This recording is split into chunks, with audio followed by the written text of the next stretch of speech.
Hey guys, Steve Tony here, and I am back with a new video. Um, Apologies for anybody who was, maybe hoping for a video last week. I just got busy with stuff. I was, helping out a friend who I hadn't seen in a little while. So, I am back for this week's one.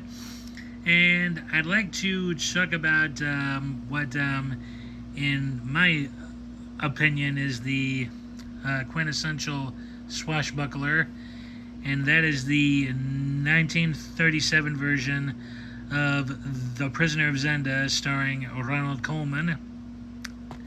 I think this is the quintessential one.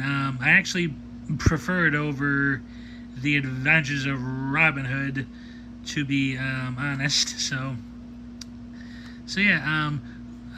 For anybody who doesn't know the plot line already, Ronald Colman plays the British officer Rudolph Rassendyll, and while on holiday in a neighboring country, he finds out that he is the exact double for a distant cousin, Prince Rudolph, who's about to be crowned King Rudolph V of his country.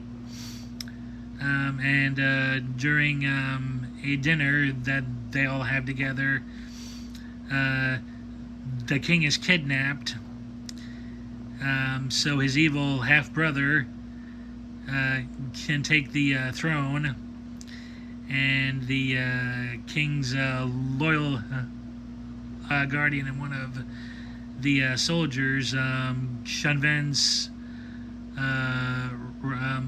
Rassendyll to take the king's place until he's coronated, in order to stop the plot from occurring.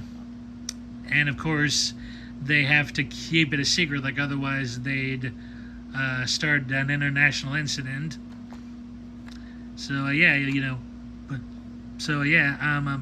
I've always enjoyed this film. Ronald Colman in the dual role of Rassendyll, and his lookalike, the king, is really good. The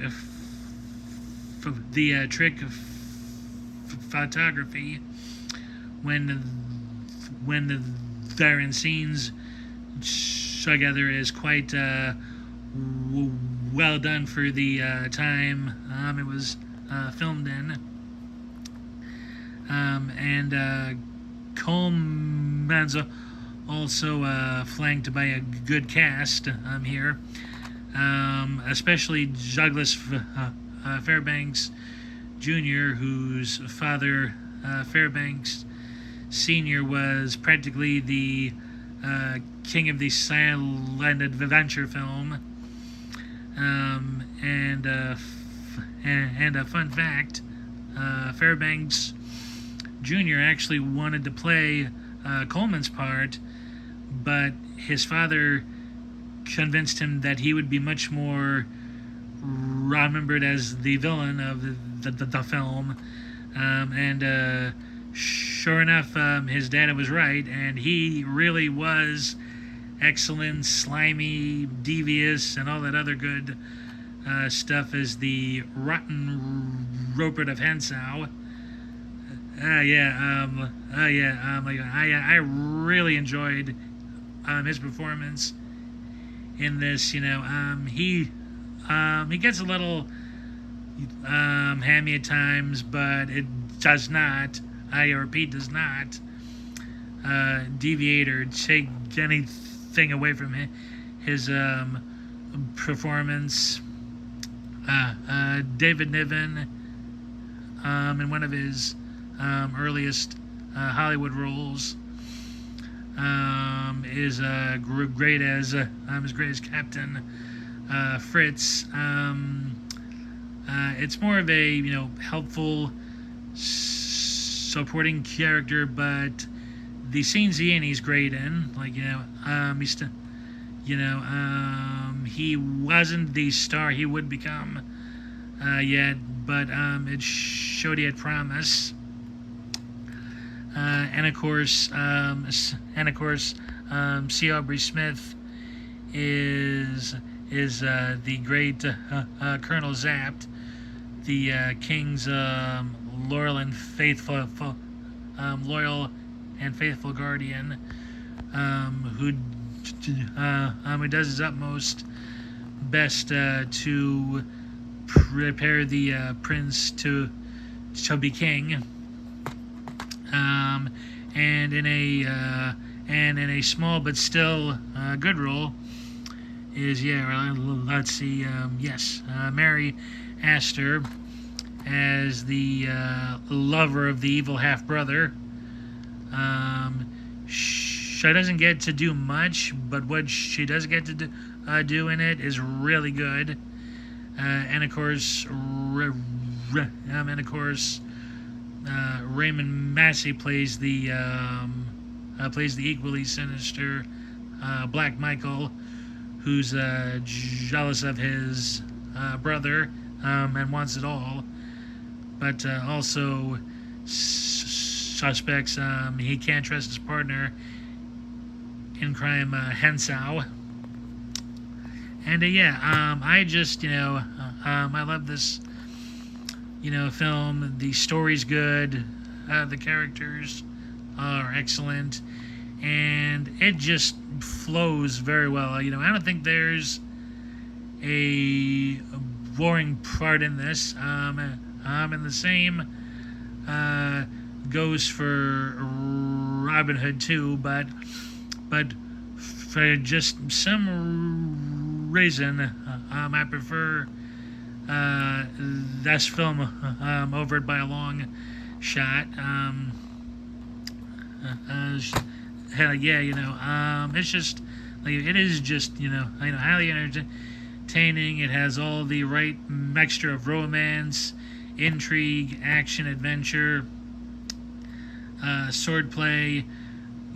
Great characters and great dialogue too. Fairbanks and Coleman engage in probably some of the best wit and banter I've ever seen anyone do on screen. And you have probably just as much fun as Coleman and Fairbanks hopefully had doing those scenes. And their sword fight is excellent too towards the end, and also has good wit and banter to it as well. And again, I think it's much better than the famous fight between Errol Flynn and Basil Rathbone in Robin Hood. Not that their fight isn't good, but I don't know. I like something about how Coleman and Fairbanks did it is just it just flowed so well. It worked on in so many levels. The only nitpick I've ever had with the film is some of the scenes between Ronald Coleman and Madeline Carroll. Some of their scenes I felt got a bit too melodramatic, more from her, I think, than Fairbanks, but I'm sorry, Coleman.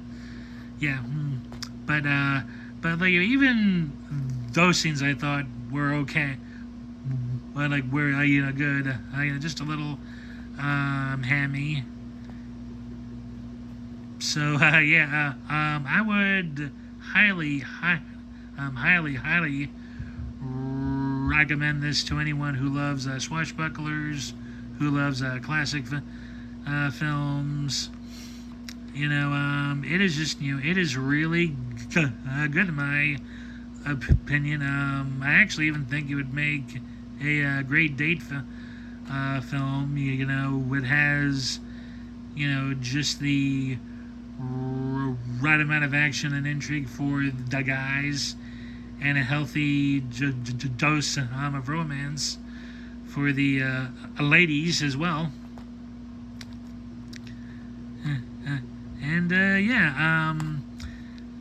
Coleman's version was, I think, the third version ever filmed. There were two silent era ones. One from the mid-20s, starring Lois Stone as the title character, and also one from sometime in the teens, and I think the Granger and Mason version came out. That came out in '52. Was the fourth one, I think. I think there were 5 or 6 renditions in total, but I've always seen Coleman's take as as the best. Just something about it worked on every level, and I just love it. It's in my top 50 to 100 favorite classic films. I just love it. That was pretty much all I have to say here. So I hope everyone enjoyed. Thanks for watching. Please give this video a like. Comment if you would like to. Let me know if you think this is the best adaptation, the best Swashbuckler, or what you think is the best. And don't forget to hit that notification bell if you'd like to subscribe. And again, thanks, and I'll see y'all in the next one. Thanks. Bye.